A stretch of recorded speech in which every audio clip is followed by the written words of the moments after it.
श्रीरङ्गसिंहगिरिदेशिकपादसेवा प्राप्ताखिल द्रविडवेदरहस्यजातम् श्रीगौतमान्वयजमाश्रितभागधेयम् गोपालदेशिकमहम् शरणम् प्रपद्ये।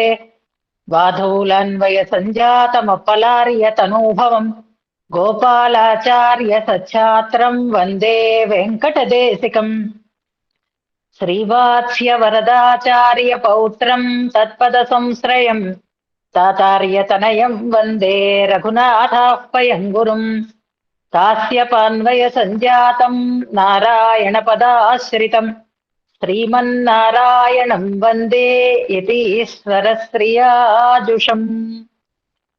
సద్గ్రంథాధ్యయన సంగోష్ఠిని ఈనాటి వ్యాసంగానికి సాదరంగా ఆహ్వానిస్తూ కలిసి ప్రార్థన చేసుకుందాం. శ్రీపరాశర భట్టార్య శ్రీరంగేశ పురోహిత శ్రీవత్సాంకసుత శ్రీమాన్ శ్రేయసే మేస్తు భూయసే.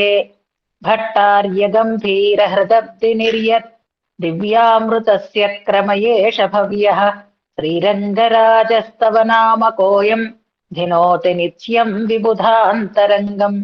శ్రీయతీశాన సిద్ధాంత సర్వస్వామలదర్పణం స్తవోయం రంగరాజస్య భక్త సంజీవనౌషధం.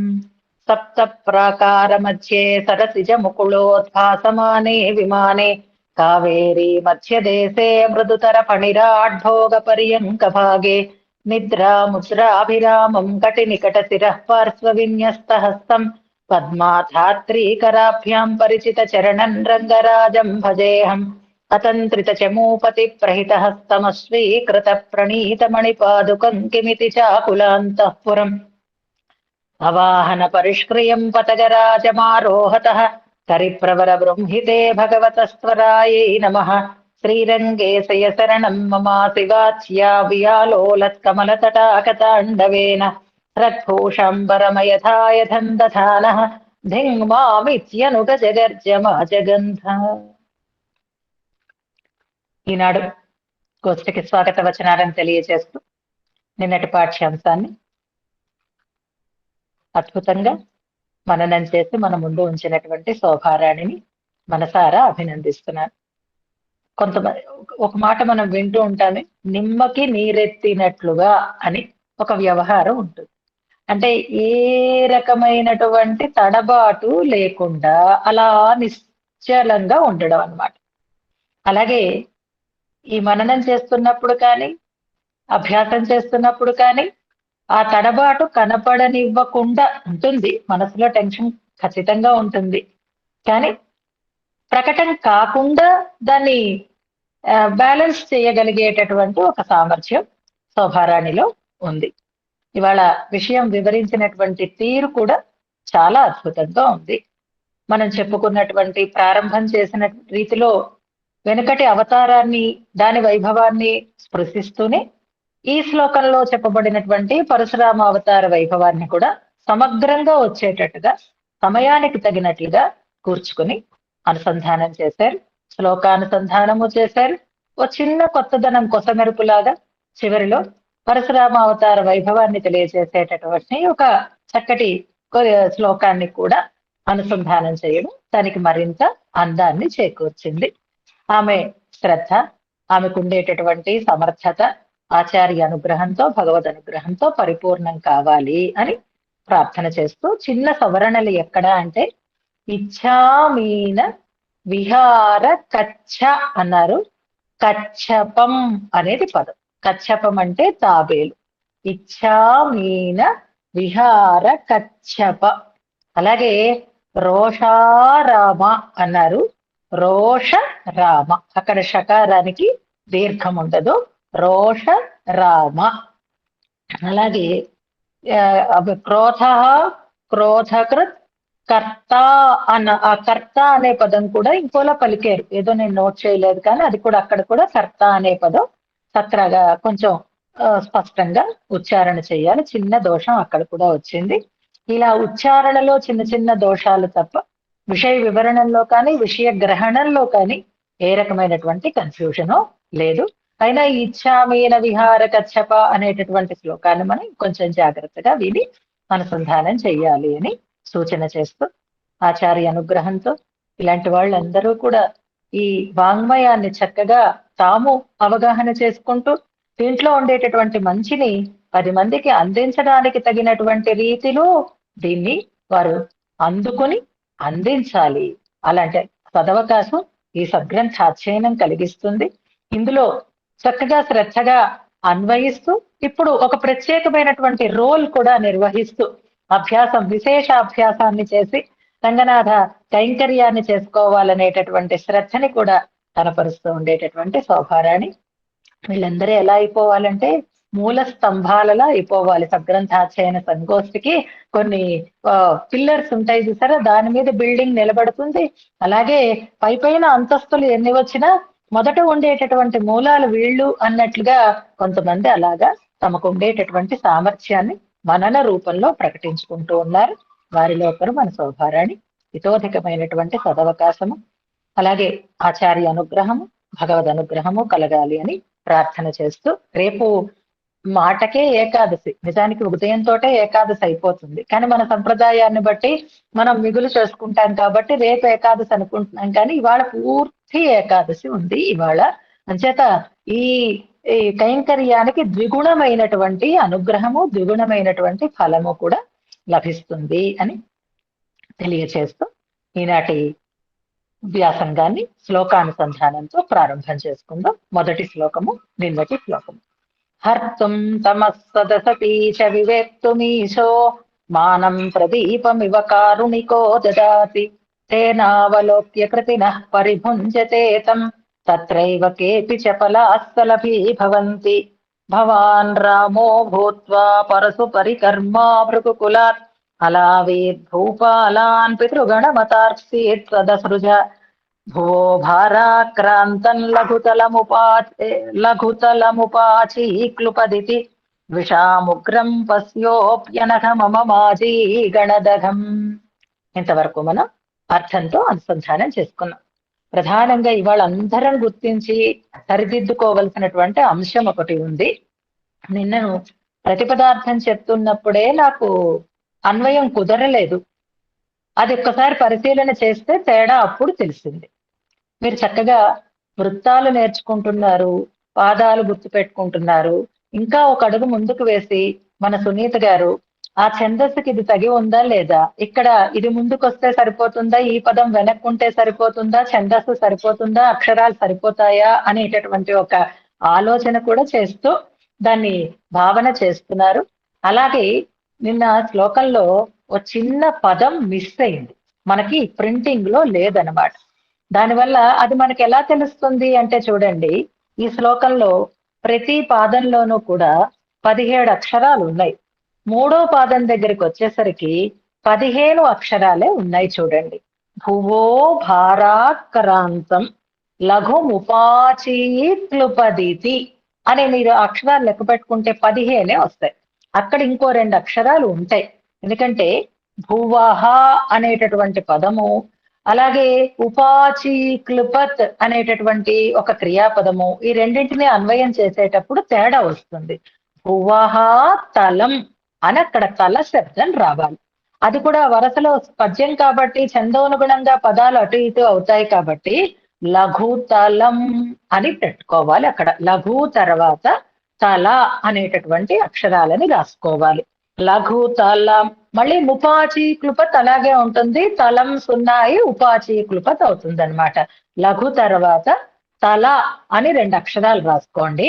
భూతలము అని మనం అంటూ ఉంటాం చూసారా, ఉపరితలము అని అంటూ ఉంటాం చూసారా, అలాగా భువహ తలం లఘు ఉపాచి క్లుపత్ అని సమన్వయం చేసుకోవాలన్నమాట. భువహ తలం, భూమి యొక్క తలము అంటే భూతలము అనేటటువంటి అర్థంలో వస్తుందన్నమాట. అక్కడ అక్షరాన్ని రాసుకోవాలి. నేను శ్లోకాలు చదివినప్పుడు కూడా గమనించలేదు, కానీ నిన్న అనుసంధానం ప్రతిపదార్థం చేస్తున్నప్పుడు అన్వయంలో చిన్న తేడా వస్తూ ఉంటే గమనించాను. సంస్కృతంలో ఉండేటటువంటి లిపిలో ఉండేటటువంటి పుస్తకంలో లఘుతలముపాచి క్లుపత్ అనుంది, అందుకని అది దిద్దుకోవాలి, అలాగే రాసుకోవాలి. పీడిఎఫ్ లో ఉందని అంటున్నారు, వెరీ గుడ్. కానీ మనం పుస్తకం చూడడానికి అలవాటు పడిపోయాం కదా, అందుకని అందరూ కూడా నేను మళ్ళీ ఆడియోలో కూడా తలా శబ్దం లేకుండానే చదివి ఉంటాను. అందుకని అది కూడా ఆడియో కాకుండా అందులో కూడా మీరు మార్చుకుని ఈ లఘు తల ముపాచి క్లుపత్ అనే దాన్ని అనుసంధానం చేయాలని గట్టిగా సూచిస్తున్నాను. ప్రధానంగా ఈ శ్లోకం ఎవరి ఏ టీంకి వచ్చిందో వాళ్ళు పూర్తిగా గుర్తుపెట్టుకోవాలి, తప్పు లేకుండా దీన్ని అనుసంధానం చేయాలి అనే దాన్ని సూచన చేస్తున్నాను. అలాగే నిన్న మనం పరశురామావతార వైభవాన్ని తెలుసుకున్నాం. ఇవాళ హాయిగా ప్రశాంతంగా రామచంద్ర స్వామి యొక్క వైభవాన్ని తెలుసుకోబోతున్నాం. నిన్నటి వరకు చాలా రౌద్రం మనం చూసాం. ఇవాళ చాలా ప్రశాంతమైనటువంటి రామావతార వైభవం చాలా కొత్తదైనటువంటి పద్ధతిలో మనకి భట్టర్ వారు అందిస్తారు. మా మృత సంజీవనం రామచరితం అని అంటారు భట్టర్ వారు. ప్రాణం లేచొచ్చినట్టు ఉంటుంది రామకథ అనుసంధానం చేస్తే. సీతమ్మ దగ్గర రామకథని అనుసంధానం చేసేకే అమ్మవారికి కూడా అలాగా ప్రాణం లేచొచ్చింది అని అన్నట్లుగా, అలాంటి మృత సంజీవనమైనటువంటి రామచరితం, బాగా ప్రసిద్ధమైనటువంటి రామావతార వైభవాన్ని భట్టర్ వారు ఎలా ఇందులో ప్రతిపాదన చేస్తున్నారో మనం తెలుసుకోబోతున్నాం.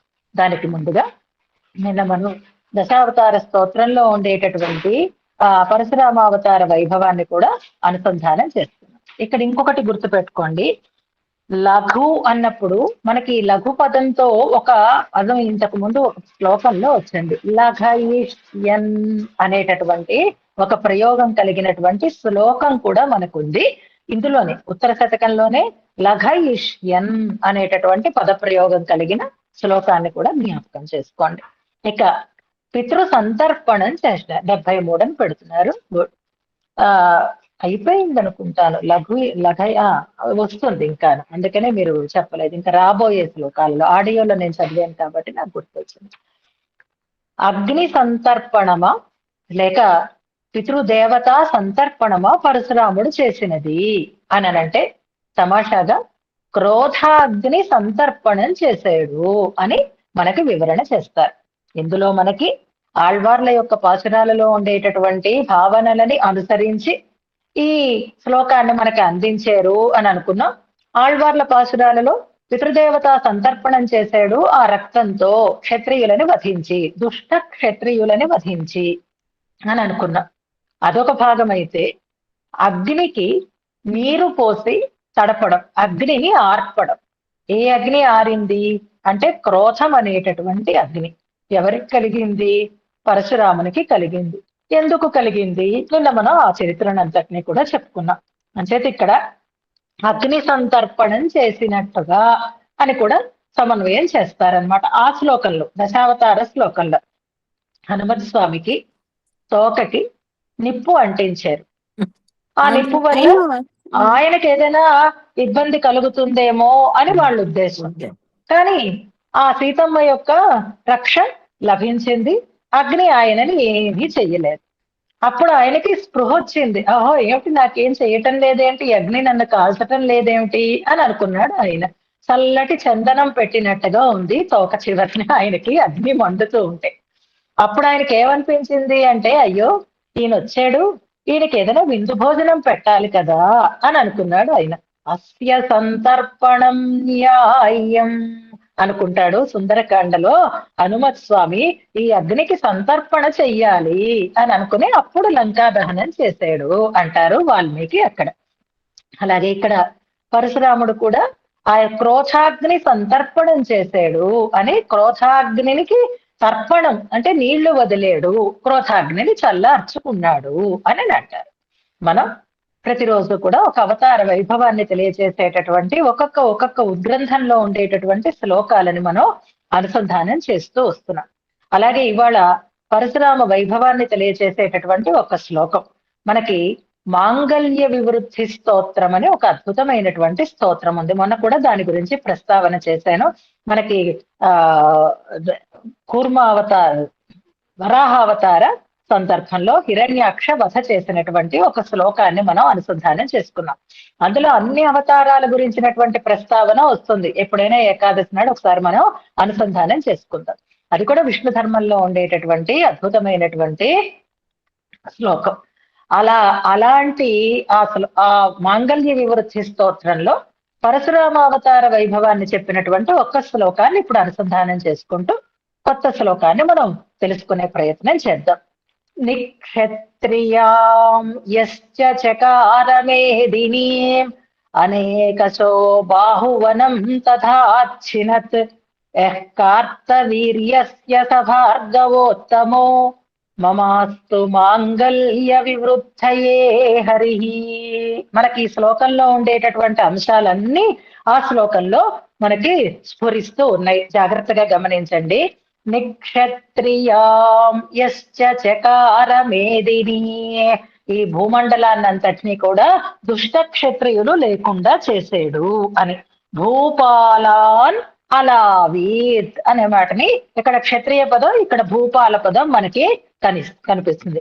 అనేకశః, ఒకసారి కాదు అనేక పర్యాయాలు. అదే మనం 21 పర్యాయాలు అని చెప్పుకున్నాము. అలావీత్ అన్నారు. ఇక్కడ ఆ మాటని నెంబర్ని ఇక్కడ మనకి చెప్పలేదు, కానీ 21 పర్యాయాలు దండెత్తాడు ఆయన.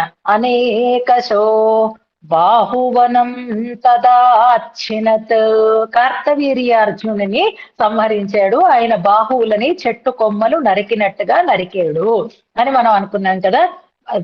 కార్తవీర్యస్య, ఎవరి బాహువనాన్ని అయితే ఆయన నరికేడు. అలావీత్ అచ్చినత్ అని వచ్చింది చూసారా, ఛేదించాడు అనేటటువంటి అర్థం. అలాగే భృగుకులాత్ అని అన్నారు ఇందులో. స భార్గవోత్తమో మమాస్తు మాంగళ్య వివృద్ధయే హరి. పరశురామావతారంలో ఆయన చేసినటువంటి అన్నింటినీ పరామర్శిస్తూ ఉండేటటువంటి శ్లోకంగా ఆ శ్లోకాన్ని అనుసంధానం చేసుకుంటూ ఆ స్వామి నాకు మాంగళ్య వివృద్ధిని కలుగజేయుగాక అని ప్రార్థన చేస్తూ ఇవాళ శ్లోకాన్ని అనుసంధానం చేసుకుందాం. 7వ అవతారము సప్తమ భూమిక అంటారు రామావతారాన్ని. దీని గురించి ఒక చమత్కారమైనటువంటి శ్లోకం కూడా ఉంటుంది, గుర్తు రావటం లేదు నాకు. చివరిలో దాని గురించినటువంటి ప్రస్తావన చేసుకుందాం. సప్తమ భూమిక అంటే 7వ భూమిక, 7వ అవతారము ఇది అని అంటున్నారు. అందుకే కూరత్తాళ్వాన్ సుందర బాహుస్తవంలో ఈ అవతార వైభవాన్ని గురించి చెప్తూ 7 శ్లోకాలు చెప్పారు. జ్ఞాపకం ఉందో లేదో ఇప్పుడు ఒకసారి మనం తలుచుకుంటున్నాం. సప్తమ భూమికకి తగినట్లుగా 7 శ్లోకాలలో రామావతార వైభవాన్ని మనకి అందించారు అని అక్కడ మనం చెప్పుకుంటాం. కానీ భట్టర్ వారు ఒకే ఒక్క శ్లోకంలో సమగ్ర రామాయణాన్ని మనకు అందించేస్తున్నారు. సమగ్ర రామాయణం, సంక్షేప రామాయణం కాదు. సంక్షేప రామాయణాన్ని వాల్మీకి భగవానుడు ప్రథమ సర్గ ద్వారా మనకు అందించారు. కానీ ఇప్పుడు ఈ శ్లోకం మొత్తం రామాయణాన్ని అంతటినీ చాలా సులభంగా పొందికగా మనకి అందిస్తూ ఉండేటటువంటి శ్లోకం. భట్టర్ వారు ఒకే ఒక్క శ్లోకంలో చెప్తున్నారు. రామాయణ కథంతా మనకి స్ఫురించేటట్లుగా ఇందులో అనుగ్రహిస్తున్నారు. అందుకే ఇవాళ మనం సుందర బాహుస్తవంలో ఏ శ్లోకాన్ని అనుసంధానం చేసుకోవాలి అనేది ఒక కన్ఫ్యూజన్. మొత్తం 7 శ్లోకాలని మనం అనుసంధానం చేసుకోలేం. ఇప్పుడు నేను చెప్పిన తర్వాత ఇదంతా నేను చెప్తాను, శ్లోకానికి అర్థం అంతా నేను చెప్తాను. అప్పుడు ఎవరికి ఈ శ్లోకం బాగుంటుంది అని అనిపిస్తుందో వాళ్ళు ఆ శ్లోకాన్ని చదువుదురు. కానీ ఆ 7 శ్లోకాలలో నేను చెప్పను. ఒకవేళ ఆ శ్లోకం కాదు అంటే కాదు అని చెప్తాను, అవును అంటే మాత్రం ఆ శ్లోకాన్ని మీరు అనుసంధానం చేద్దురు. గాని అది తర్వాత మన మేధకి పరీక్ష. మామూలుగా దివ్య ప్రబంధంలో ఉన్నవన్నీ ఎలాగే చదివిస్తాం, దశావతార స్తోత్రంలో ఉన్నది చదివిస్తాం. ఇందులో ఏది చదవాలి అనేది మీరు ఎలా ఐడెంటిఫై చేస్తారో చూస్తారు. నేను ఇవాళ ఆ శ్లోకాన్ని సుందర బాహుస్తవంలో మనం అనుసంధానం చేసుకోబోతున్నాం. ఇప్పుడు ముందుగా ఈ శ్లోకం 69వ శ్లోకం. మనుజ సమయం కృత్వా నాథావతేరిధ పద్మయా క్వచన విపినే సాచేత్ అంతర్థినర్మ వినిర్మమే కిమథ జలధిం బద్ధ్వా రక్షో విధీశవరోద్ధతం బలిముఖ కులోచ్ఛిష్టం కుర్వన్ రిపుం నిరపత్రయ.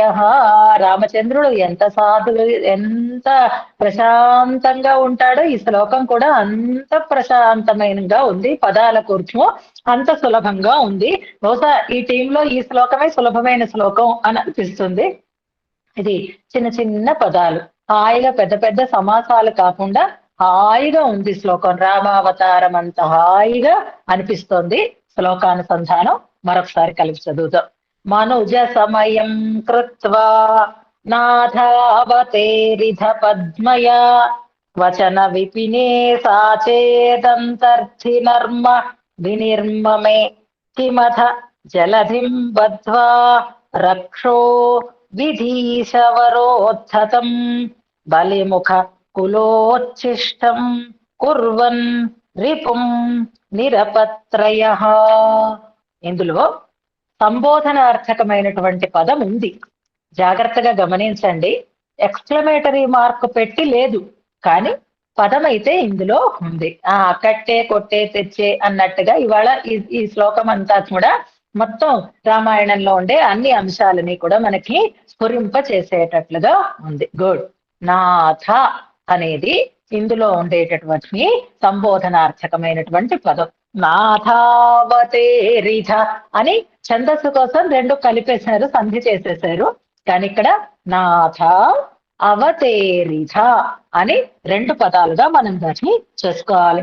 నాథ అనేటటువంటి సంబోధనార్థకమైనటువంటి పదంగా దీన్ని గ్రహించాలి. నాథ అంటే రంగనాథ అని పిలుస్తున్నారనమాట. రంగనాథ పదాన్ని నాథ అనే పదంలో మనకి చూపిస్తున్నారు. ఇంతకు ముందు కూడా మనం ఇలాంటివి చాలా సార్లు మనం గుర్తు చేసుకున్నాము. అంటే పూర్తిగా పేరు చెప్పక్కర్లేకుండా అందులో ఉండేటటువంటి ఒక భాగాన్ని చెప్పినా పూర్తిగా ఆ పేరు చెప్పినట్లుగానే ఉంటుంది అనేటటువంటి ఒక న్యాయాన్ని అనుసరించి నామగ్రహణే నామైక దేశ గ్రహణం. ఇది చాలా సార్లు పంచస్తవాలలో అక్కడ మనకు వచ్చినట్టు గుర్తుంది. సుందర సుందర బాహు అని అనక్కర్లేకుండా చాలా చోట్ల అలాంటి ప్రయోగాలు మనకి కనిపిస్తూ ఉంటాయి. ప్రసిద్ధంగా మనం గుర్తుపెట్టుకోవాలి అంటే మన ఆచార్య కోటికి ప్రథములైనటువంటి మహానుభావులు నాథమునులు అని మనం చెప్పుకుంటూ ఉంటాం. నాథ అనేటటువంటి పదం వారి పూర్తి పేరు కాదు, వారి పేరులో ఒక పార్ట్ మాత్రమే. కానీ వారి అసలు పేరేమిటి? శ్రీరంగనాథ ముని అనేది వారి పేరు. ఆ రంగనాథముని అనే దాన్ని వదిలేసి నాథముని నాథముని నాథముని. ఇప్పుడు ఎప్పుడూ కూడా రంగ అనేది అక్కడ కలపం, కానీ నాథ అనేటటువంటి పదం ద్వారా రంగనాథ అనేటటువంటి మాటే వస్తుంది. నెంబర్ పెట్టారు సుందరబాహుస్తవంలో. మొదలు కూడా పెడితే వాళ్ళనే కన్ఫర్మ్ చేస్తాను, ఎవరు పెట్టారో వాళ్ళకి తెలుసు. ఇప్పుడు ఒక నెంబర్ చూశాను, ఆ శ్లోకం మొదలు కూడా పెట్టండి, అది కరెక్టో కాదో చివరిలో నేను చెప్తాను. ఇక్కడ నాథ అనేది సంబోధనార్థకమైనటువంటి పదం, గుర్తుపెట్టిందా. ఇక ఇందులో కూడా క్రియాపదాలు 2-3 ఉన్నాయి, జాగ్రత్తగా గమనించిన. నాథ తర్వాత ఉన్న పదమే అవతేరిధ అనేటటువంటి ఒక పదం.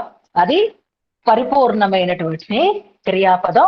అవతేరిధ అనేటటువంటి పదం అవతరించేవు అని అర్థం అనమాట.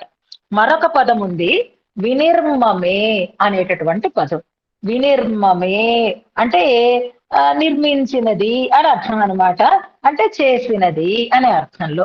వినిర్మమే అనేది ఒక క్రియ, అలాగే అవతేరిధ అనేది ఒక క్రియ. ఇంకా ఉన్నాయా ఇందులో? ఒకసారి చూడండి. నిరపత్రయ అనేది కూడా క్రియాపదమే. ఇది క్రియాపదం అని అనుకోవడం కొంచెం కష్టం. నిరపత్రయ అనేది కూడా క్రియాపదమే. 3 ప్రధానమైనటువంటి క్రియలు ఉన్నాయి ఇందులో. నిరపత్రయ అనేది ఒక క్రియ, అవతేరిధ అనేది ఒక క్రియ, వినిర్మమే అనేది మరొక క్రియ.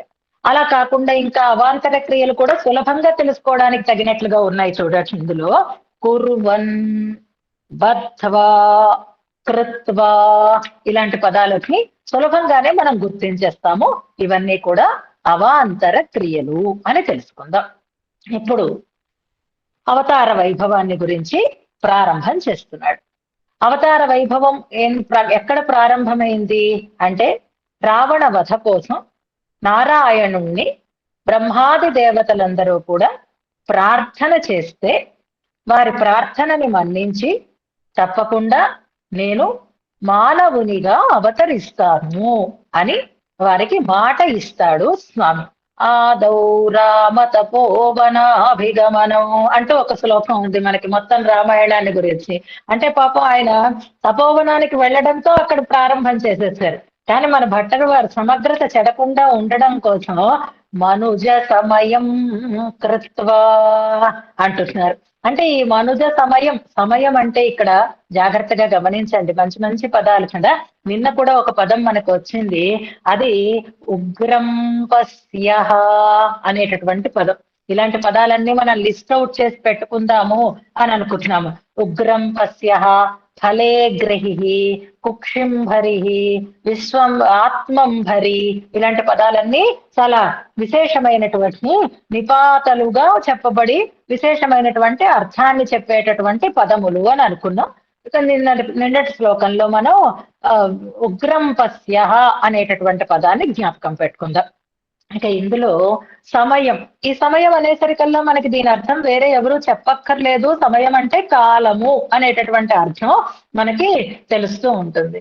ఆ సమయము అనేటటువంటి అర్థం కాలం అనే ఆ వాచకమైన ఇక్కడ సమయము అంటే శపథము అని అర్థం అనమాట. మాట ఇవ్వడము అనేటటువంటి అర్థంలో ఇక్కడ సమయం అనేటటువంటి పదాన్ని వాడుతున్నారు. దీనికి శపథమని, ఆచారమని, కాలమని, సిద్ధాంతమని, జ్ఞానమని ఎన్నో రకాలైనటువంటి అర్థాలు వచ్చినాయి. ఇక్కడ మనం మనుజ సమయం అంటే మానవ కాలం అని అనుకోకూడదు. మనుజ సమయం అంటే మానవుడిగా జన్మిస్తాను అని ఇచ్చినటువంటి మాట అని అనుకోవాలి. శపథము, వాగ్దానము అని అర్థం అన్నమాట. శపథం అంటే వాగ్దానమే కదా. అంచేత మనుజ సమయం కృత్వా, ఇక్కడ సమయం అంటే ఇక్కడ మనం సంకల్పం అనే దాన్ని ఇక్కడ చెప్తున్నారు మనకి ప్రతిపదార్థంలో. కానీ నేను మానవుడిగా పుడతాను అని ఇచ్చినటువంటి మాట అన్నమాట, శపథం అన్నమాట. అలా శపథం చేశాడు అంటే ఈ శపథం భీష్ముడు చేసినటువంటి శపథాలు, సీతాదేవి చేసినటువంటి శపథాలు అంటే వారి నిశ్చయాన్ని తెలియజేస్తాయి. కాబట్టి ఇక్కడ సంకల్పము అని కూడా అర్థం చెప్తున్నారు. మనుజ సమయం కృత్వా అంటే మానవుడిగా పుట్టాలి అనేటటువంటి సంకల్పాన్ని చేసి, నాథ, ఈ నాథ అనేది ప్రారంభంలోనే చెప్పుకుందాం మనం. నువ్వు మానవుడిగా పుట్టాలని సంకల్పించి పద్మయా, ఆమెతో పాటుగా అవతేరిధ, అవతరించేవు అని అంటున్నారు ఇందులో. ఎవరో పెట్టారు, కూలేర్థే కిల దక్షిణస్య అనేటటువంటి శ్లోకం మీరు చంద్రబాహోత్సవంలో అనుసంధానం చెయ్యాలి. దాని నెంబరు, దాని కూలేర్థే కిల దక్షిణస్య పెట్టారు. శ్లోకం కరెక్ట్ అయిందా కాదా? 105, 106 అవుతుంది ఆ శ్లోకం. ఆ శ్లోకం ఇవాళ మన శ్లోకానికి తగినది. ఎవరు పెట్టారు? పద్మ అని కనపడింది. ఏ పద్మ చూసుకోండి, ఆవిడే చివరిలో అనుసంధానం చేస్తారు. గుడ్. ఇప్పుడు ఎందుకనేది ఇప్పుడు వింటూ ఉంటే మనకు అర్థమవుతుంది. పద్మయా అవతేరిత, సీతాదేవి పద్మ అంటే ఇక్కడ లక్ష్మీ అమ్మవారు. ఆయన ఏ అవతారాన్ని ధరించినా ఆమె వస్తుంది కాబట్టి పద్మయా అవతేరిత, అనుజను అనురూప రూప చేష్ట అనేటటువంటి శ్లోకాన్ని మనం జ్ఞాపకం పెట్టుకుందాం. రాఘవత్వే భవత్ సీత, ఆయన రాఘవుడు అయితే ఆమె సీత అయినది. ఇది కూడా మనకి స్పష్టంగా తెలుస్తుంది. కనుక మనుజ సమయం కృత్వా, ఆయన శ్రీమన్నారాయణుడు అనమాట. ఆయన మానవుడిగా పుడతాను అని సంకల్పించాడు. పద్మయా అవతేరిధ, సీతతో కలిసే ఈ లోకంలోకి నువ్వు, లక్ష్మీదేవితో కలిసే ఈ లోకంలోకి నువ్వు అవతరించేవు. అలా అవతరించింది దేనికి అంటే రావణ వధ కోసం అని అనిపిస్తుంది మాకు. కానీ మీ ఇద్దరు ఎంత చక్కగా దొంగాట ఆడుకున్నారయ్యా అంటున్నారు ఇందులో. ఆ భట్టరు వారి అవతారాల భావనే చాలా విలక్షణంగా ఉంటుంది. పద్మయా అవతేరిత అని అనడానికి కారణం ఆ రామాయణం కాదది, సీతాయాశ్చరితం అని వాల్మీకి భగవానులు చెప్పినట్లుగా సీతాదేవి లేకపోతే రామాయణమే ఉండదు. కనుక ఆవిడతో కలిసి వచ్చావు. ఆవిడ లేకుండా నువ్వు కూడా ఉండలేవు కనుక ఆవిడతో కలిసి వచ్చావు. ఆవిడేం చేసింది? ఓ దొంగ ఆట ఆడింది. నేను దాక్కుంటాను, నువ్వు నన్ను వెతికి పట్టుకో అంతే. సీతాదేవిని రావణాసురుడు ఎత్తుకొని పోవడం అనేది ఏమీ ఆపద కాదు, ఏమీ అనుకోని సన్నివేశము కాదు. సీతాదేవి అలాంటి ఒక ఆటని ప్లాన్ చేసుకుంది అంటున్నారు. ఎంత స్పష్టంగా అంటున్నారో చూడండి. కవచన విపినే, అన్ని పదాలు మనకి చాలా స్పష్టంగానే తెలిసిపోతూ ఉంటాయి. ఆవిడ, ఆవిడంటే ఎవరు? పద్మయా అవతేరిత అని చెప్పారు కాబట్టి ఆ పద్మాదేవి అంటే ఆ లక్ష్మీ అమ్మవారు. కవచన విపినే, విపినే క్వచన, క్వచన విపినే లేదా విపినే క్వచన. అరణ్యానికి వెళ్ళిపోయారు ఇప్పుడు. ఆ అరణ్యంలో ఒక చోట, ఒక సమయంలో అని అర్థం అనమాట. క్వచన విపినే సా అంతర్థి నర్మా వినిర్మమే. సీతాదేవి, నువ్వు అడవులకు వెళుతూ ఉంటే నీ వెనకాతల ఆమె కూడా వచ్చింది. నిన్ను విడిచి ఉండలేను అని కదా వచ్చింది. నువ్వు లేకపోతే నేను ఉండలేను అని కదా గోల పెట్టింది. యస్త్వయా సహస స్వర్గ అంటూ కదా స్వామిని వెంటపడి వచ్చింది ఆమె. అందుకని స్వర్గంగా ఆయనతో కలిసి ఉండకుండా ఆమె కావాలని ఒక ఆటని ప్లాన్ చేసిందిట. అందుకే అంతర్థి నర్మా, అంతర్థి నర్మా అంటే దొంగ ఆట అని అనుకోవచ్చు. మనం దాక్కోవడం అనేటటువంటి ఆట. అంతర్ధానం అయిపోవడము అంటే కనపడకుండా అయిపోవడము. నర్మ అంటే ఆట అని అర్థం అనమాట. దోబూసులాడడం అంటారు, దొంగ ఆట ఆడడం అని అంటారు. ఇలాంటప్పుడు ఏం చేస్తారు? ఆ వ్యక్తి కనపడకుండా అయిపోయి పట్టుకోమని వీళ్ళని ప్రోత్సహిస్తున్నాడు. అది ఒక కేళి కదా, అది ఒక లీల కదా. సీతాదేవి ఆడిన ఆటట అది. అరణ్యంలో ఎంత బాగా చెప్తున్నారంటే, నిజంగా ఆట కాకపోతే సీతాదేవి మాయా లేడి కోసం కోరి ఉండకపోతే ఆ లేడి ఎంత తిరిగినా సీతాదేవికి దాని మీద దృష్టి వెళ్ళక ఇది మాయలే అని ఆవిడకి తెలియదా? తెలుసు. కానీ ప్లానింగ్ ఉంది కదా, చాలా పర్ఫెక్ట్ ప్లానింగ్ అనమాట. సీతాదేవి అంతా పర్ఫెక్ట్ ప్లానింగ్ ఇంకెవరూ చెయ్యలేరేమో. అందుకనే ఏ స్టేజ్ లో ఎలా కావాలంటే అలాగా ఆ ఆట చెడకుండా తన ప్లాన్ ని ఆమె ఇంప్లిమెంట్ చేసుకుంది అని అంటారు. మొదటిదేది అంటే మాయలేడిని చూసి కావాలి అనేటటువంటి కోరకతో రాముణ్ణి అక్కడికి పంపించడం. ఆ తర్వాత లక్ష్మణస్వామి ఉంటే ఆయనని నోరు పెట్టుకుని పడిపోయి ఆయనని నానా మాటలు అని ఆయనని కూడా అక్కడి నుంచి పంపించిన. చూడండి, ఒక పని చెయ్యాలనుకుంటే ఏ పనికైనా సిద్ధపడతారు అన్నట్టుగా లక్ష్మణుడు ఉంటే పని కాదనుకుంది, పంపించేసింది. ఇప్పుడు రావణాసురుడు మారువేషంలో వచ్చాడు. వచ్చిన ఆవిడ ఆయన మారువేషంలో వచ్చాడని గుర్తించలేదా? పద్మయా సహ అని అంటున్నారు కదా. కానీ ఆయన తనని ఎత్తుకెళ్ళడానికి అనుగుణంగా ఆయనకి భిక్ష వేయటానికి సిద్ధపడ్డాం. సరే, పట్టుకెళ్ళాడు ఆయన. పట్టుకెళ్తున్నప్పుడైనా ఆవిడ తలుచుకుంటే ఒక్కసారి కంటితో చూసిందంటే భస్మం అయిపోతాడు ఆయన, ఆ రావణాసురుడు. అంత తీవ్రంగా తనని జుట్టు పట్టుకొని ఆయన ఎత్తుకొని వెళ్ళిపోతూ ఉంటే ఏమీ చెయ్యకుండా ఊరుకుంది అంటే అది ఆమెకు ఉండేటటువంటి సౌశీల్యంతో ఆమె ఆడుకుంటోంది కదండి. ఆటలో ఏదైనా సరే ఇప్పుడు గట్టిగా పట్టుకుని సంకెళ్ళు వేసి ఇలా తీసుకొచ్చినా ఆ దొంగ ఇది ఎవరు ప్లే చేస్తున్నారో వాళ్ళు అలాగే కట్టుబడి ఉంటారు కదా. అలాగే రావణాసురుడిని ఏమీ చెయ్యలేదు. వచ్చి అశోకవనంలో మాట్లాడుతూ వచ్చి నేను భస్మం చేసేయగలను కానీ చెయ్యటం లేదు అని చెప్పినటువంటి సీతాదేవే కదా. తీసుకెళ్తున్నప్పుడు మాత్రం భస్మం చెయ్యలేదా? అప్పుడు మాత్రం పతివ్రత కాదా ఆవిడ?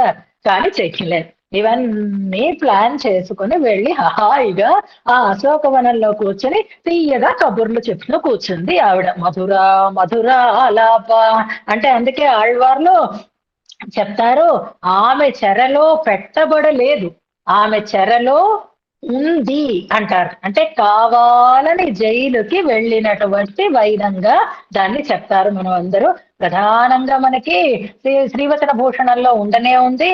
ఇతిహాస శ్రేష్టమైనటువంటి రామాయణంలో ఏం చెప్పబడింది అంటే స్థిర ఇరుందవళేత్తం అంటారు. ఇది మన పూర్వాచార్యుల యొక్క అద్భుతమైనటువంటి ఆ నిశితమైనటువంటి ఆ ఆలోచనకి నిదర్శనం. సిరై ఇరుందవళ్ అంటారు కానీ అంటే చెరలో ఉన్న ఆవిడ అంటారు తప్ప చెరలో పెట్టబడిన ఆవిడ అని కానీ చెరపట్టబడినటువంటి ఆవిడ అని కానీ అనలేదు. సిరై ఇరుందవళ్ అంటే కోరి కావాలని ప్లాన్ చేసి లీలగా హాయిగా చెరలోకి వెళ్ళింది ఆవిడ.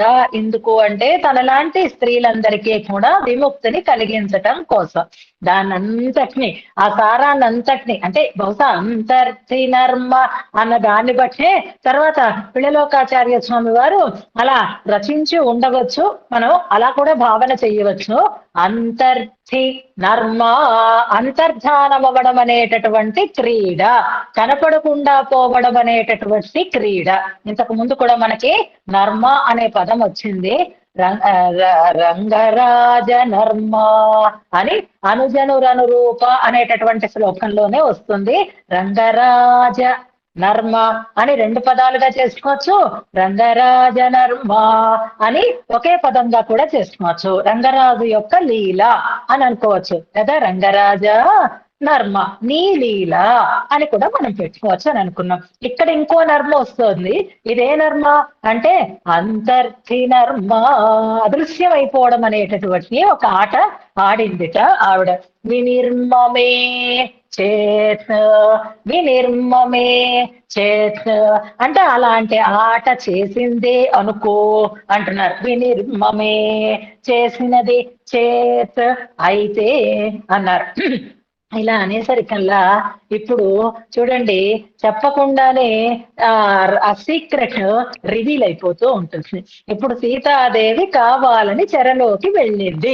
ఇది మనం ఎంతో గొప్పగా ఇంతవరకు చెప్పుకున్నాం. ఇప్పుడు దీని వల్ల కలిగేటటువంటి ఆ పరిణామం ఎలా ఉంటుంది అనేది ఒక్కసారి ఆలోచించండి. ఇలాంటి మాటలు మనం మాట్లాడేస్తూ ఉంటే అసలే ఇలాంటి వాటి మీద నమ్మకం లేనటువంటి వాళ్ళందరూ ఉంటారు చూసారా, అలాంటప్పుడు వాళ్ళు వెంటనే ఒక క్వశ్చన్ వేస్తున్నారు. ఏమిటా క్వశ్చన్? ఆ క్వశ్చన్ వాళ్ళు అడగక్కర్లేదు, నేనే అడుగుతున్నాను అంటున్నారు. భట్టరు వారే రామచంద్రుడిని ప్రశ్నిస్తున్నారు, రంగనాథుడిని ప్రశ్నిస్తున్నాడు. రామావతారంలో ఏమిటయ్యా ఇలా చేసావు అంటున్నారు. అతిమానుష స్తవంలో కూరత్తాళ్వాన్ ఎన్నో ప్రశ్నలు అడిగారు, అది మనకి ప్రసిద్ధం. కానీ భట్టరు వారు ఇప్పుడు రామావతార విశేషంగా రంగనాథుణ్ణి ఒక ప్రశ్న వేస్తున్నారు. ఏమండి కొంచెం లాజిక్ తో ఆలోచించండి ఎవరైనా సరే. ఇప్పుడు సీతాదేవిని రావణాసురుడు చెరపట్టాడు కనుకే కదా రావణాసురుడిని సంహరించాడు రామచంద్ర స్వామి కదా. అసలు లేకపోతే రావణాసురుడిని సంహరించాల్సినటువంటి అవసరం ఏముంటుంది? ఉండదు. ఆయన చెయ్యకూడని తప్పు చేశాడు కాబట్టే సంహరించాడు అనేది కథ, మనకి తెలిసినటువంటి వృత్తాంతం.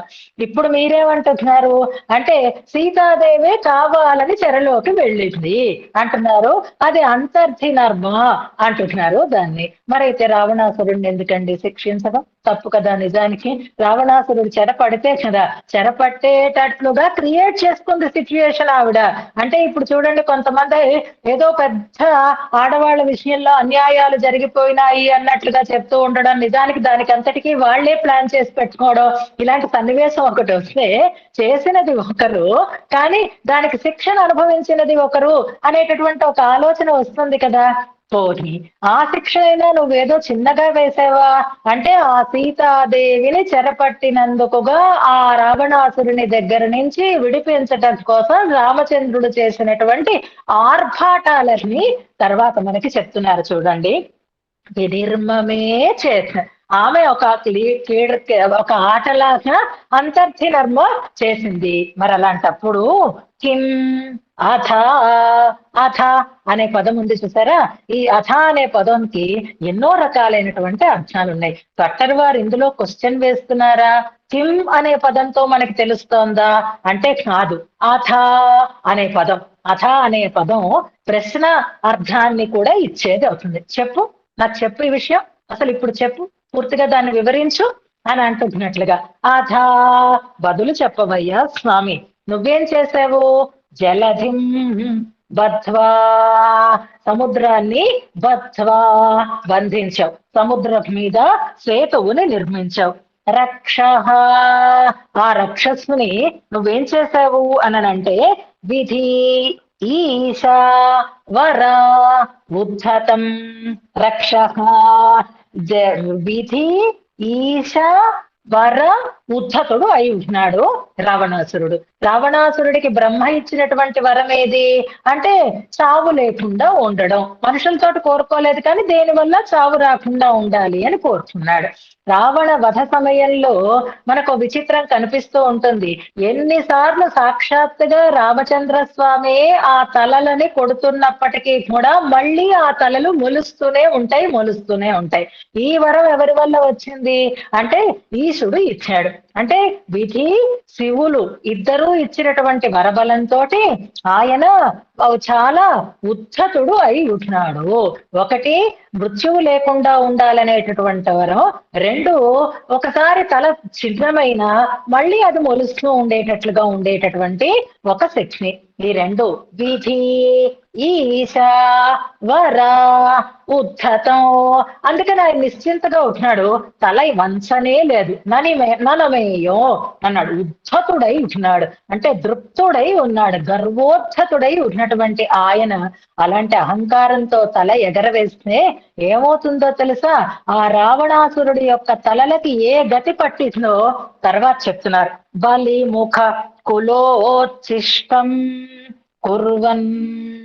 అలాంటి ఆ ఆ రాక్షసుని యొక్క ఆ శిరస్సులని బలి ముఖ కులోచ్ఛిష్టం. బలిముఖ కులము అంటే కాకుల యొక్క కులము అని అర్థం అనమాట.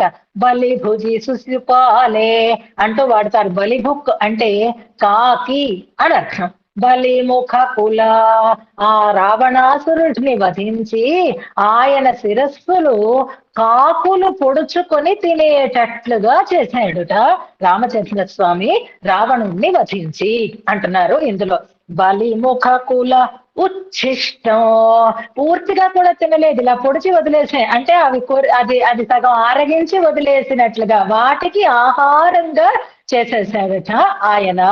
ఎందుకు అలా చేసావు అని అడుగుతున్నారు. ఇలాగా నిజానికి పాపం సీతాదేవి తనంత తాను చెరలోకి వెళితే ఈయనకెందుకయ్యా ఇంత శిక్ష వేసావు, ఈయనేదో తప్పు చేసినట్టు అని చమత్కారంగా ఇందులో ప్రశ్న వేస్తున్నారు. ఆన్సర్ కూడా ఇందులోనే ఉంటుంది, జాగ్రత్తగా గుర్తుపెట్టుకోండి. ఇందులో రక్ష అనేటటువంటి పదము ఉంది, అలాగే రిపుం అనేటటువంటి పదము ఇందులో ఉంది. చూడండి, రిపువు అనంటే శత్రువు అని అర్థం, రక్ష అని అంటే రాక్షసుడు అని అర్థం. ఈ సంస్కృతంలో పదాలు లింగభేదంతో ఉంటాయి. పుల్లింగ పదాలు, స్త్రీలింగ పదాలు, అలాగే నపుంసకలింగ పదాలు అని 3 లింగాలలోనూ పదాలు ఉంటాయి. అర్థాన్ని బట్టి ఇది స్త్రీవాచకం కనుక స్త్రీలింగం అని అనుకోవడానికి ఉండదు, ఇది పుంవాచకం కనుక పుల్లింగం అని నిశ్చయం చేసుకోవడానికి ఉండదు. దారాహ ఇలాంటి పదాలు మనం ఇంతకు ముందు చెప్పుకున్నాం. ఇక్కడ మరొక తమాషా ఏం చెప్తున్నారు అంటే, రావణాసురుడు ఏం పెద్ద ధైర్యశాలి అనుకుంటున్నారా? రావణాసురుడు ఏం పెద్ద మొగాడు అనుకుంటున్నారా? ఏం కాదు, ఆయన తేడాగాడు అన్నట్లుగా ఇక్కడ ధ్వనించేటట్లుగా ఓ మాట చెప్తున్నారు. ఏ పదంతో అంటే రక్ష. ఈ పదం నపుంసకలింగ పదం. రక్షస్ అనేటటువంటి పదం నపుంసకలింగ పదం. ఆ రాక్షసుడు నిజంగా ఒగాడైతే రామలక్ష్మణులు దగ్గర ఉన్న సమయంలో సీతాదేవిని తీసుకొని రాగలిగి ఉండాలి. కానీ ఆయనకు ఆ ధైర్యం లేదు కనుక, మొగాడు కాదు కనుక, నపుంసకుడు కనుక, వాళ్ళిద్దరూ లేని సమయంలో తిరిగి వాడిలాగా వెళ్ళి సీతాదేవిని అపహరించుకొని తీసుకొని వచ్చాడు కనుక రక్ష అనే పదంతో ఆ అర్థాన్ని ఇందులో మనకి ధ్వనింప చేస్తున్నారు. నపుంసకలింగ శబ్దాన్ని ఇక్కడ ప్రయోగించి అని ఒక చమత్కారం వ్యాఖ్యానంలో రాస్తారు మనకి. అలాంటి రాక్షసుడైనటువంటి శ్రీపుం శత్రువు ఆయన. ఆ రిపు ఆ రాక్షసుడైనటువంటి ఆ రావణాసురుడిని ఏం చేశావు అంటే బలిముఖ కులోచ్చిష్టం కుర్వన్. కాకులకి ఆహారంగా చేసి ఆయన తలలను నిరపత్రయ. నిరపత్రయ ఈ పదం కూడా మనకి అతిమానుష స్తవంలో ఒక శ్లోకంలో వస్తుంది, చెప్పుకుందాము.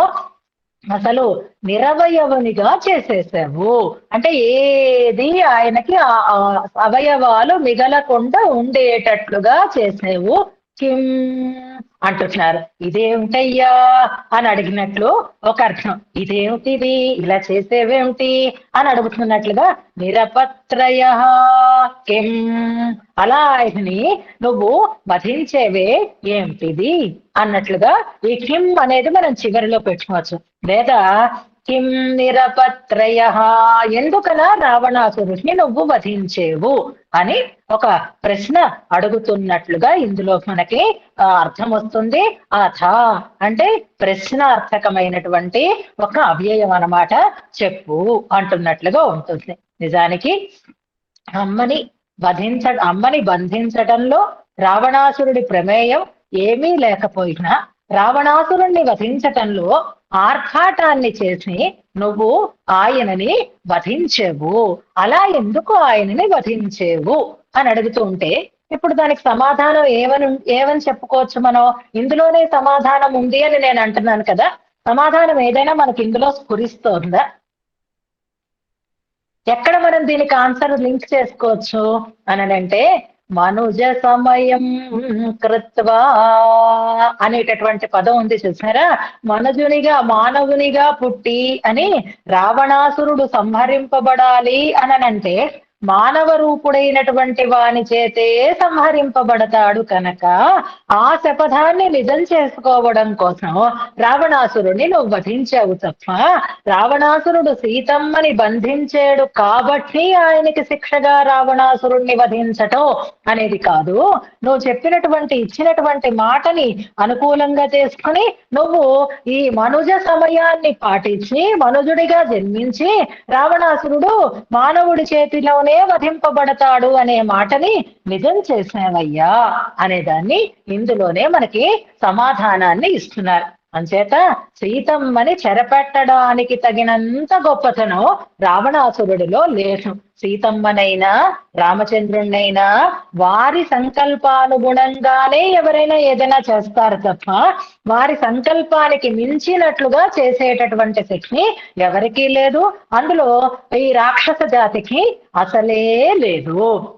స్థాలాన్ని సప్త అన్న దాంట్లో ఈ నిరపత్రయ నిష్పత్రీకరణం అని అంటారు. మనకి అతిమానుషత్వంలో కూడా ఇదే అడుగుతున్నారు. మానుష్యకంచరితం ఆచరితం ప్రవృత్త అనేటటువంటి దాంట్లో మనిషిగా పుట్టేవయ్యా, మనిషిగా పుడతానన్నావు, మనిషిగానే ప్రవర్తిస్తాను అని అన్నావు. మరి మనిషిగా పుట్టిన వాడివి దేవతలు కూడా చెయ్యలేనటువంటి పని ఎందుకయ్యా చేశావు అని అడుగుతున్నారు.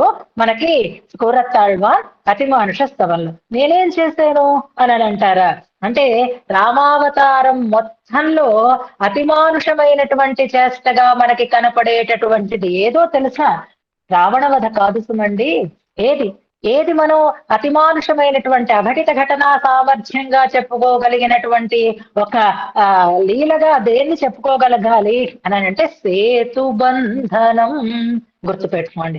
ఆ సేతువు బంధించడం ఏమండి? ఎంతమంది ఇప్పుడు సేతువులు కట్టడం లేదు, ఎన్ని చూడడం లేదు. మనం అద్భుతంగా ప్రపంచ వ్యాప్తంగా అనేకమైనటువంటి సేతువులని మనం చూస్తూనే ఉన్నాం కదా. అది అతిమానుష చర్య ఎలా అవుతుంది అంటే ఆ సేతువుని ఇంజనీర్లను పెట్టి కట్టించి దానికి తగినటువంటి మెటీరియల్ తో పాటు కట్టించి దానికి తగినటువంటి గట్టితనం ఉండేటట్లుగా కట్టిస్తే అప్పుడే అది మానవ సాధ్యమైనదే అవుతుంది ఇప్పటిలాగా.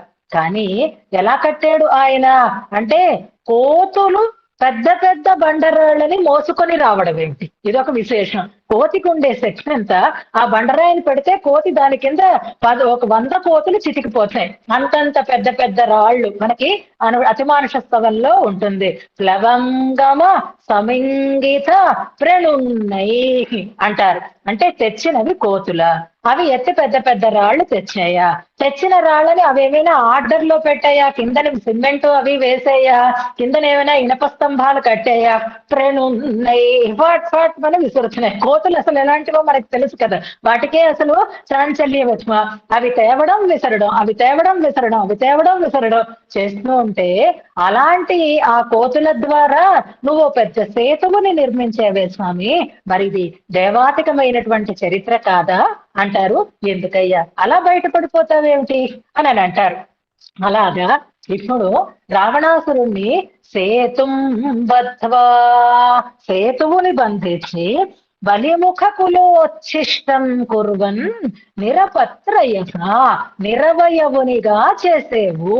చాలా దీనమైనటువంటి స్థితిలో ఆయన మరణించేటట్లుగా చేసేవు అని అనడంలోనే మొత్తం రామ అవతారం అంతా మనకు వచ్చేసింది. మనుజ సమయం కృత్వ రామావతార ప్రారంభాన్ని చెప్పి రావణ వధని ఇక్కడ మనకి తెలియచేస్తున్నారు. అంటే మధ్యలో సీతమ్మ ప్రస్తావాన్ని తీసుకొని వస్తూ అశోకవనంలో బంధింపబడడం అని చెప్పారంటే మొదట మధ్య చివర దీంతో మొత్తం సమగ్రంగా రామాయణం అంతా మనకి అందేటట్లుగా సేతుం బద్ధ్వా అనడంలోనే వానరుల ప్రస్తావన మనకి స్పష్టంగా తెలిసిపోతుంది. ఆ సేతు బంధానికి సహకరించినటువంటి సుగ్రీవ సైన్యం అంతా కూడా మనకి ఇందులో తెలియబడుతూ ఉంటుంది. ఇక ఆ రావణ వధ చేసినటువంటి తీరులో నిజానికి ఇక్కడ ఒక చిన్న విషయం మనం వివరించుకోవాలి. రామాయణం అంతా చదువుకోవడం వేరు, కానీ ఒక్కొక్క సన్నివేశం మీద విశ్లేషణాత్మకమైనటువంటి పెద్దల ప్రవచనాలని మనం వినడం వేరు. ఈ మధ్యనే ఒక కొత్త పుస్తకం కూడా శంకరాచార్య స్వామి వారు ఒక వ్యాసాన్ని ఒక చిన్న పుస్తకంగా అందించారు. సిరయిరుందవళ్ ఏత్తం అనేటటువంటి ఒక పురుషకార వైభవం అంటూనే ఒక మహానుభావులు అందించినటువంటి వ్యాసాన్ని గురించి చెప్తారు. నిజానికి అమ్మ 3 సార్లు స్వామికి దూరమైంది. అందులో మొట్టమొదటిసారి దూరం అవ్వడం ఈ రావణ అశోకవనంలో రావణుని చేసిన బంధింపబడి ఉండడం. దానికి కారణం చెప్తున్నారు. సుందరీ రఘునాథస్య సురస్త్రీ దుఃఖ శాంతయే దశాననస్య భవనే దశమాసానువాస అంటున్నారు.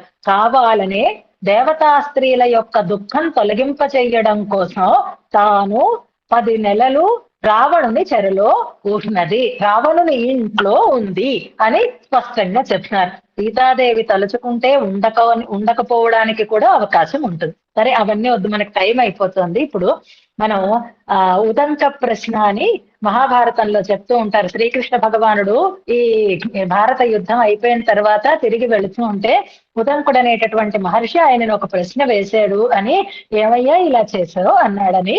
ఎందుకంటే మరి వాళ్ళు వినలేదండి, వీళ్ళు విన్నారండి, అందుకని వీళ్ళు విన్నారు కనుక ఈ పని చేశాను, వాళ్ళు వినలేదు అందుకే నాశనం అయిపోయారు అంటే, ఈ కబుర్లు చెప్పకు, వాళ్ళు వినేటట్లు నువ్వు చెయ్యగలవు, నీకు ఆ సంకల్పం ఉంది అంటే కృష్ణుడు కూడా మాట్లాడకుండా మాట మార్చాడు అని మనకు అక్కడ చెప్తున్నారు. అలాగే ఇప్పుడు కాకాసురుడు రావణాసురుడు వీళ్ళిద్దరిలోనూ కాకాసురుడు సంరక్షింపబడ్డాడు, రావణాసురుడు సంహరింపబడ్డాడు. ఎందుకంటే రామచంద్రుని పక్కన సీతమ్మ ఉంది కనుక, రామచంద్రుని పక్కన సీతమ్మ లేదు కనుక. ఇది కూడా మనకి శ్రీవచన ముముక్షుప్పడిలో వస్తుంది కదా. ఇప్పుడు ఆమె ఏం చేసింది, కాకాసురుణ్ణి తీర్చిదిద్దింది. వాడు కూడా అట్నుంచి ఇటు పడితే ఆయన పాదాల దగ్గర పెట్టింది, శరణాగతి చేసేటట్లుగా భావింప చేసింది అన్నారు. మరి అదే సీతమ్మ, అదే దయామూర్తి అయినటువంటి సీతమ్మ రావణాసురుడి పట్ల ప్రేమ కలిగినదే అయితే తన మాటలతో రావణాసురుడిని సంస్కరించవచ్చు కదా అని ఒక సందేహం మనకి కలగాలి. సీతమ్మ రావణాసురుడిని మార్చాలనుకుంటే మార్చలేదా చెప్పండి? ఎందుకు అలా చేయలేదు సీతాదేవి అని ఒక ప్రశ్న. పోని రావణాసురుణ్ణి సంహరించకుండా రావణాసురుడు తనని శరణు వేడితే రామచంద్రుడు రక్షించాలనే అనుకుంటున్నాడు అని రామాయణంలో మనకి చెప్తున్నారు కదా. అందుకే ఆయన చేతిలోంచి అన్ని విడిపోయినప్పుడు గచ్చ అనుజానామి అని వెళ్ళు, మళ్ళీరా, మళ్ళీ కలిసి యుద్ధం చేద్దాం అంటాడు. ఈ రాత్రి లోపల రావణాసురుడి మనస్సు మారుతుందేమో అని ఆశపడుతున్నాడు రామచంద్రుడు అని అక్కడ మనకి చెప్తూ ఉంటారు కదా. కాదండి, నిజంగా రామచంద్రుడు రావణుణ్ణి వధించాలని అనుకుంటున్నాడు. సీతమ్మ తల్లి కూడా రామచంద్రుని సంకల్పానికి అనుగుణంగానే రావణాసురుడిని మిత్రం ఔపైకంకర్తం చేసుకుంటే బాగుపడతావు అని అంది తప్ప ఆ స్నేహం చేసుకునేటట్లుగా ఎందుకు ఊనికగా ప్రయత్నం చెయ్యలేదు అని రకరకాలైనటువంటి సందేహాలని చెప్పి దానికి కారణాలని చాలా అందంగా చెప్తున్నారు. ఏమిటి ఇప్పుడు ఆ ఇబ్బంది ఏమిటి ఇక్కడ అంటే, రామచంద్ర స్వామి అంగదుణ్ణి రాయబారిగా పంపించి తనతో మైత్రి చేసుకోమని చెప్పాడు, కానీ అది సఫలం కాలేదు. రాముడి ప్రయత్నం సఫలం కాకపోవడం, సీత ప్రయత్నం సఫలం కాకపోవడం అంటే వారి సంకల్పానికి విరుద్ధం, వాళ్ళు సత్య సంకల్పులు కదా, ఎందుకు ఇలా జరిగింది అనంటే ఎంత అందంగా వివరిస్తారు అనంటే, ఇప్పుడు రావణాసురుడు శరణు వేడాడే అనుకోండి, వచ్చిన ప్రమాదం ఏమిటి? రావణాసురుడు శరణు వేడాడు, పెడితే రావణాసురుడిని సంహరించడానికి అవకాశం ఉండదు, అప్పుడు రావణ వధ జరగదు అని బెంగ. అంటే అప్పుడు రావణుడు లోక కంటకుడు అవుతాడా? అయ్యే అవకాశం లేదు కదా. విభీషణుడిలాగే ఆయన కూడా రామచంద్రుణ్ణి శరణాగతి చేస్తే ఆయన కూడా సద్బుద్ధితోటి లోకానికి ఉపకరించేటటువంటి వాడే అయి హాయిగా ఉండేవాడు కదా. అలా రావణాసురుణ్ణి వీళ్ళు మార్చి ఉండవచ్చు కదా. సీతమ్మ తన కరుణతోటి, రామచంద్రుడు తన యొక్క మైత్రితోటి రావణాసురుణ్ణి వధించకుండా ఉంటే వచ్చినటువంటి ప్రమాదం ఏమి అని మనకి సందేహం కలుగుతుంది. ఎందుకంటే శరణాగతి చేసినటువంటి వాడు ఎలాగా లోకకంటకుడు కాదు కనుక, రామాజ్ఞని అనుసరించి ప్రవర్తిస్తాడు కనుక. కానీ ఎందుకలా చేయలేదు? రావణాసురుడికి శత్రుత్వం ఉందా? రావణాసురుణ్ణి వధించక తప్పదా? ఏమిటంత అగత్యం వచ్చింది అంటే, రావణాసురుడు కాదు. రావణాసురుడు ఎవరు? శాపగ్రస్తుడైనటువంటి ద్వారపాలకుడు. అవునా కదా? అంచేత వాళ్ళకి విముక్తిని కలిగించాలి. ఎప్పుడైతే విభీషణుల్లాగా, నిన్న పరశురాముడిలాగా చిరంజీవిత్వాన్ని ఇచ్చేస్తే మరి శాప విమోచనం ఎలా అవుతుంది? అందుకని ఇప్పుడు రావణ వధ రావణ రక్ష లాంటిదే అనుకోవాలన్నమాట. వారు ఏదో అపచారం చేశారు, ద్వారపాలకులు 3 జన్మలలో విష్ణుద్వేషం కలిగినటువంటి వ్యక్తులుగా ఇందులో వీళ్ళు మళ్ళీ రూపాన్ని పొందారు, జన్మని పొందేరు. అంచేత రావణ వధ లోకకంటకుడు అవుతున్నాడు కనుక దేవతలు ప్రార్థించారు కనుక రావణాసురుణ్ణి వధించటం అనేది ఒక మిష.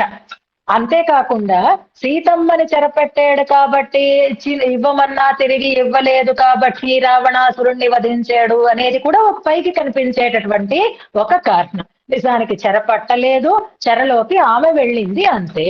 మరి రావణ వధ ఎందుకు కంపల్సరీ అయింది ఆయనకి?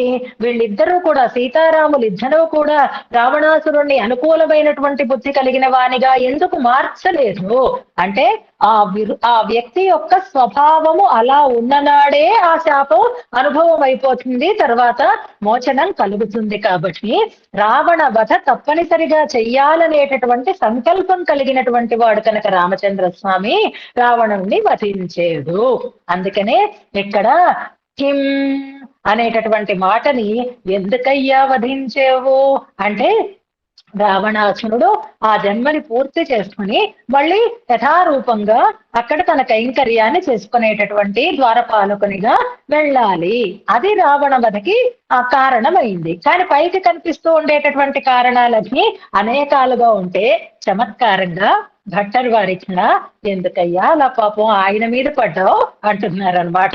ఆయన తప్పు లేకుండానే మీ ఆవిడ సరదాగా ఆడుకోవడం కోసం, నీకు దొంగాటతో నిన్ను కనపడకుండా అవడం కోసం ఎక్కడో వెళ్ళి అశోకవనంలో దాక్కుంటే ఆ తప్పేమో రావణాసురుడి మీదకి నెట్టి నువ్వు ఆయనను వధించటం ఇదేమైనా బాగుందా?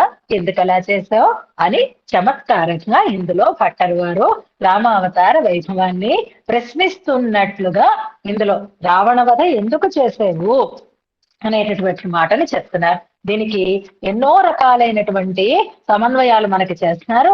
ఆ సీతకి దూరం కావడం కానీ, సీతతో మళ్ళీ చేరడం కానీ భగవంతుడు రామచంద్రుడు సంకల్పానుగుణంగానే జరిగే తప్ప సంకల్పం లేకుండా, శివుని ఆజ్ఞ లేనిదే చీమైనా కుట్టదు అన్న మాట ఎంత సత్యమో, అలాగే ఏది జరిగినా భగవత్ సంకల్పం లేకుండా జరగదు అనే దాన్ని ఇందులో మనకి చాలా స్పష్టంగా చెప్తారు. అంతేకాదు రావణాసురుణ్ణి లంకకి వెళ్ళి యుద్ధం చేసి చంపాల్సినటువంటి అవసరమే లేదు. ఎంచేత అంటే, రామా నీ శక్తి చూస్తే నువ్వు చేసినది ఓ పెద్ద ఆడంబరం, నువ్వు మీడియా అట్రాక్షన్ కోసం ఈ తతంగం అంతా చేసావు అంటారు స్పష్టంగానే కూరత్తాళ్ళు అని కూడా. ఎందుకని సేతు బంధన ముఖా క్రీడా తవ ఆడంబరం అంటారు. ఆడంబరం అన్న మాటకి మనకు అర్థం తెలుసు కదా, పెద్ద ఆర్భాటం చేసావయ్యా.